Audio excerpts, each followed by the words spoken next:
This first piece is just a short piece that I wrote, and it is inspired by, as you'll see, Archie Shepp's seminal work,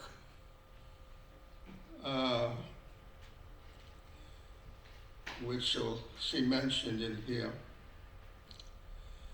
And Shepp was a guy who opened up the whole jazz tradition along with Ornette Coleman. He was one step behind Coleman, but he helped open it up and establish the whole free jazz movement, which is near and dear to my heart. But people like Cecil Taylor soon followed, along with several other, Albert Ayler, and others that my leaky memory cannot recall at the moment.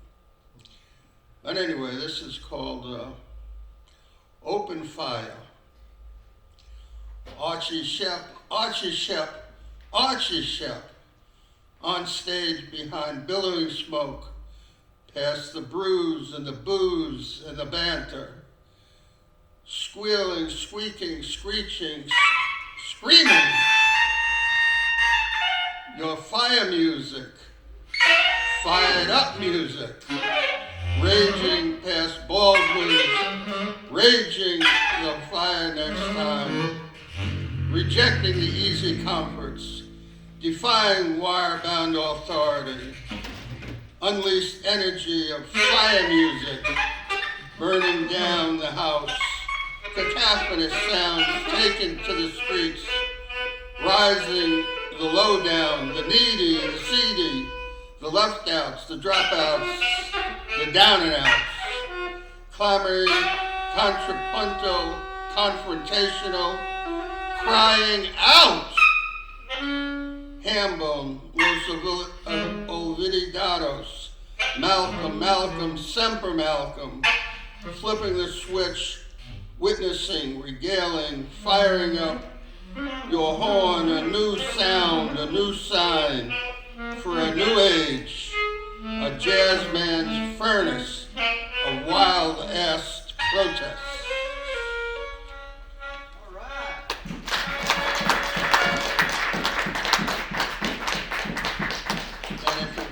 Clear, the album that he produced was called Fire Music, and it had what I named as a few tunes on that: Los Olvidados, Hambone, and Malcolm, Semper Malcolm. It's a wonderful album if you haven't heard. All right, Craig mentioned Maxwell Bodenheim, pretty much long forgotten now guy, wouldn't you say, Craig? Pretty much. Yeah. But really major force in the beat movement. He came to New York from Chicago in the 20s and 30s, and he was an astonishing guy because he wrote between 1920 and about 1935, he wrote 15 novels, many of them well received. And then on top of that, he wrote about 12 or 15 books of poetry, also well received. And he was a true bohemian. He lived well for a while, and then by the late 30s, he fell on hard times, and he made his home in Greenwich Village. And he really helped establish what was the Bohemian, what became known as the Bohemians in Greenwich Village. And guys like Kerouac and Ginsberg and Herbert Huncke and William Burroughs all were friendly with him, caroused with him, and by the mid-40s, he was really on hard times, literally a homeless guy. which was amazing, amazing fall from grace. I'll just read this little section that I excerpted about him. Maxwell Bodenheim was one of the beat poets, so says Jack Kerouac. Bodenheim was quite a figure of the jazz age. Between alcohol, mental illness, homelessness, and general difficulty functioning in the modern world. And that's the kind of people that Ginsberg famously talks about in Howl. He was definitely among those. I saw the best minds of my generation destroyed by madness. That was Bodenheim. He and his third wife, not the woman that Craig was talking about, were brutally murdered by a man who had slept with Bodenheim's wife, possibly as part of a monetary transaction to keep her and him from starving. That's how down and out the guy was by the mid-50s. He was down and out, and eventually out cold. It's a pretty lurid story. That said, what follows, what I'm going to read, is an interesting poem. According to the original text, the odd number lines are to be spoken slowly and the even ones quickly. Well, I'm not going to do that. He may have been able to do it, especially on the drugs and the alcohol, and God only knows what else. All right, here it is. It's called Bringing Jazz. Last night I had an oboe dream. Whistlers in a boxcar, madness, bringing jazz. Their faces stormed in a hobo gleam, blinding all the grinding wheels and singing jazz. The boxcar gloried in its dirt. Just a hallelujah made of changing mud.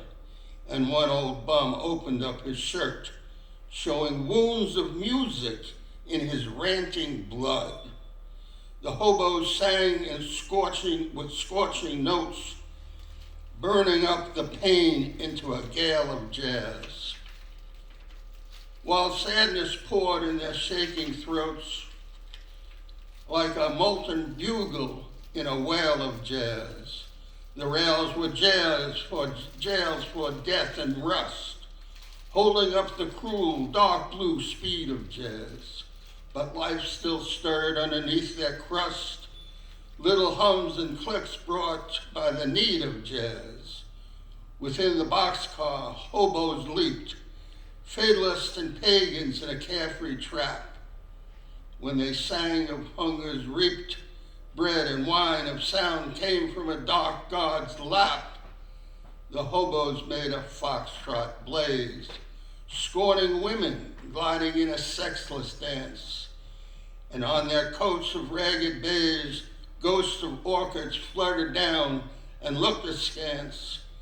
The jungle sent a moan of sound, made it blend in the oath of northern grime.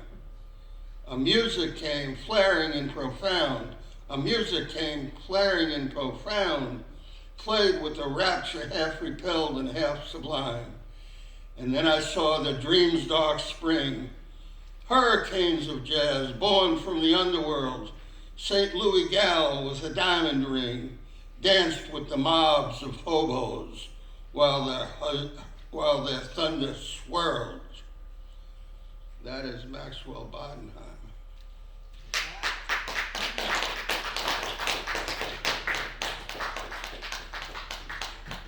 To quote Craig, the guy was the real deal. All right, there you have it. Thank you.